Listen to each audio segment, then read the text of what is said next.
सकता हूँ, उसके इफेक्ट्स को फील कर सकता हूँ कि हवा गर्म है या ठंडी है।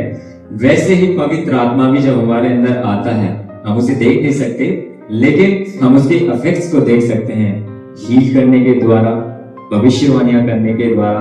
क्योंकि वरदान तो कई प्रकार के हैं लेकिन आत्मा एक है जो आवश्यकता के अनुसार सबको गिफ्ट्स देता है, चाहे वो भविष्यवाणी का करने का हो, चंगाइयां करने का हो।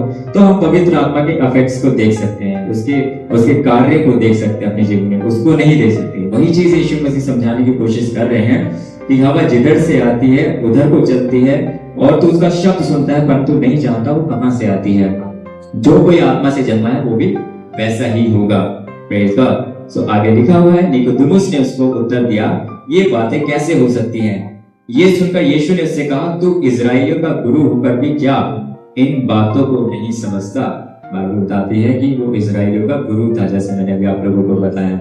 सो उद्धार पाने के लिए बाइबल में यीशु मसीह ने बताया कि तुझे नए सिरे से जन्म लेना है। नए सिरे से जन्म लेने का मतलब है कि बोर्न फ्रॉम अबोव, यानी हेवन से जन्म लेना, पवित्र आत्मा के द्वारा जन्म लेना। और जब हम जन्म लेते हैं पवित्र आत्मा के द्वारा तो बाइबल बताते हैं हम एक नई सृष्टि बन जाते हैं, एक नई क्रिएशन बन जाते हैं। बाइबल बताती है कि वो हमारे पापों को इतना दूर कर देता है जितना पूरब पश्चिम होता है ना। बाइबल में लिखा हुआ है कि मैं तेरे पापों को हिम की तरह, बर्फ की तरह सफेद कर दूंगा और उन्हें कभी याद ना करूंगा। Praise God. तो परमेश्वर ने हमें माफ किया है अपने शब्द के द्वारा। उसने एक शब्द हमें दिया कि मैं तुझे माफ करूंगा, तेरे पापों को दूर कर दूंगा, उसने कर दिया है।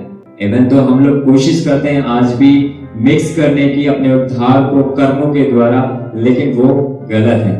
हम धर्मी बने हैं विश्वास के द्वारा, उसने हमें धर्मी बनाया, उसने हमें अपना उद्धार दिया है अपनी इच्छा से। हमने अपनी इच्छा से परमेश्वर को ग्रहण नहीं किया। बाइबल बताती है कि तुमने मुझे नहीं चुना, मैंने तुम्हें चुना है कि तुम जाओ और फल लेकर के आओ। आज यहाँ पर जितने भी बैठे हैं, जितने भाई बहन हैं, मैं कहना चाहता हूँ कि परमेश्वर ने आपको चुना है, उसने आपको बुलाया है कि आप उसके लिए क्या लेकर के आओ, फल लेकर के आए। और फल लेकर के कैसे आएंगे? जब तक वो जो बोलेगा उसको करेंगे नहीं।